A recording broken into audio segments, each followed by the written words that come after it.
My friends, we stand at the precipice. The entire world is rushing towards World War III by any measurement or definition. The private offshore banks that dominate Europe and the United States are invading countries all over the Middle East, North Africa, and trying to start a war as well with Pakistan. This is all happening as the world economy is imploded and as the private central banks openly announce a private corporate bank of the world that our carbon taxes will be paid into. Our sources inside the Pentagon, in D.C., and at Fort Hood, Texas, as well as others, have confirmed that major armored divisions out of Fort Hood and other bases are set to be sent late in September into October into Libya, a full-scale ground war. Meanwhile, Obama comes out and says he doesn't need any authorization from Congress and that Libya is not a war.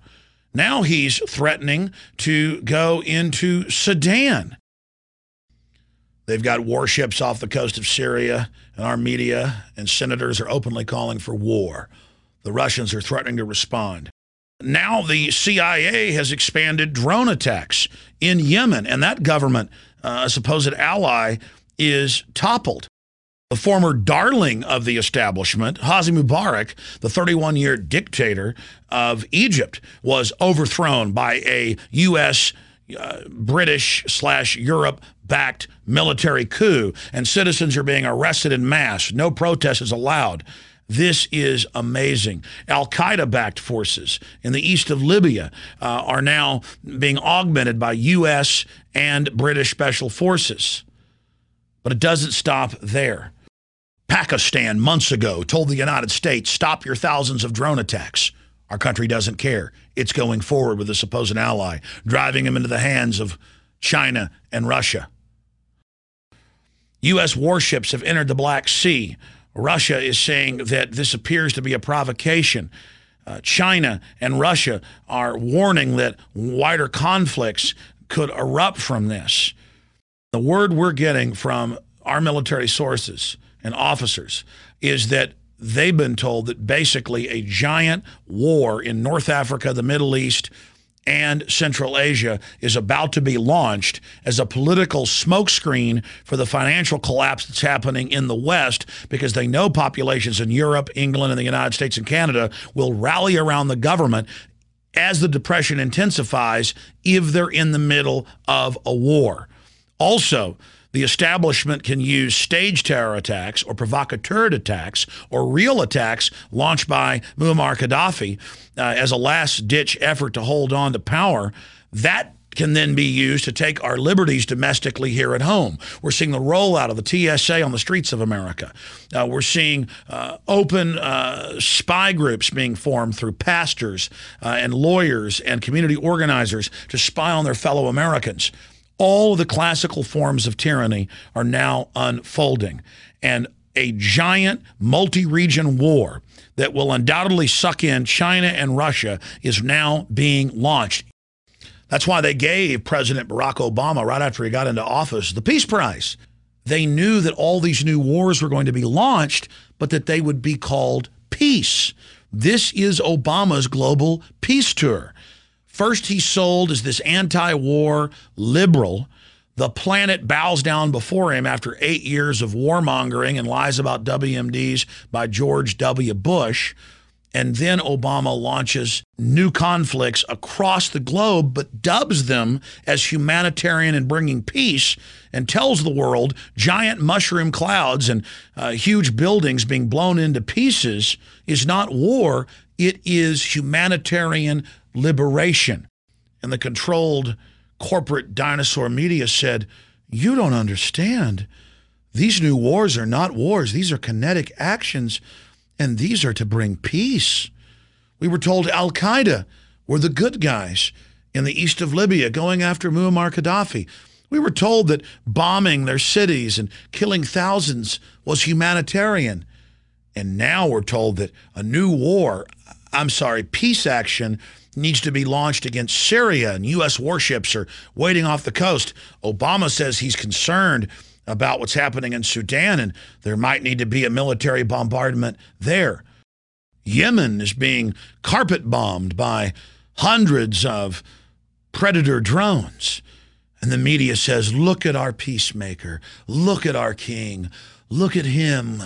Our great new General Obama. He doesn't need Congress for authority. He has the United Nations.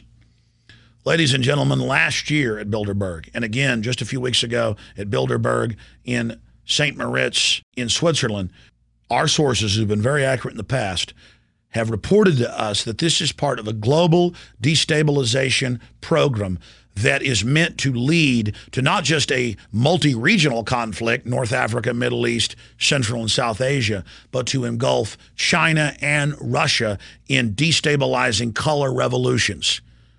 But the globalists won't stop there. They must destroy every nation state. They must destroy every currency. They must destroy every economy so the entire world bows to this world government George Sorosian program of order out of chaos and the private global banking cartel that you will pay your carbon taxes to.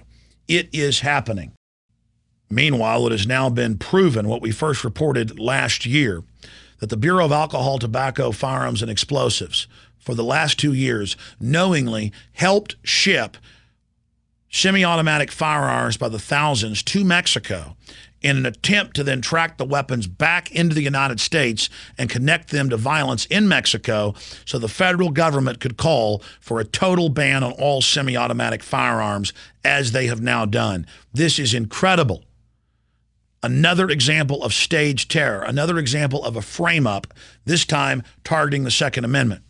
And CNN, the Houston Chronicle, you name it, has now reported on the fact that over 28,000 people have been killed in Mexico in the last 2 years, that the Southwest in the United States is now more dangerous than the worst areas of Eastern Europe for kidnapping. Mass graves have been found all over Mexico and on the Texas and California-Nevada border with dead children. It's now been confirmed that Western-trained, U.S.-trained Los Zetas pull over buses full of Mexican civilians, men, women, and children, rape the women and kill them, kill the old people, and take the teenagers and have them fight to the death in gladiatorial games, a form of trauma-based mind control. They then take the winners and train them as assassins.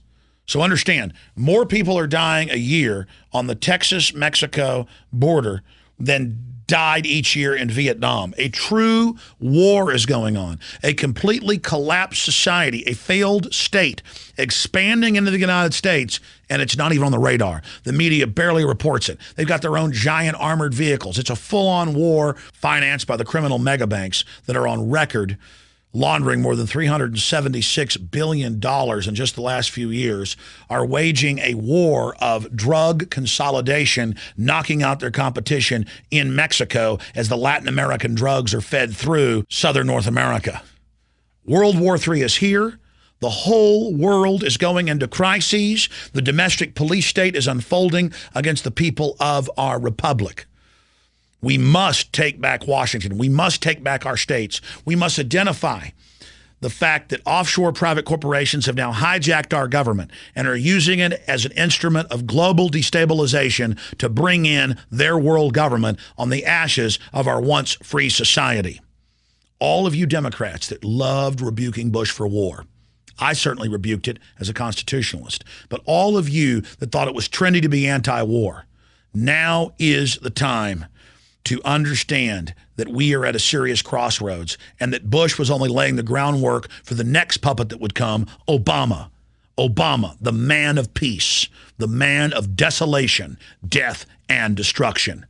This war that is about to engulf the world will be one of the most destructive, if not the most destructive in human history, and could lead to thermonuclear war. Please warn everyone you know. World War III is now upon us. Ask yourselves, what are you doing in this time of great challenge? What are you doing to unlock minds? Go to Infowars.com and PrisonPlanet.tv for the latest headlines and cutting-edge information.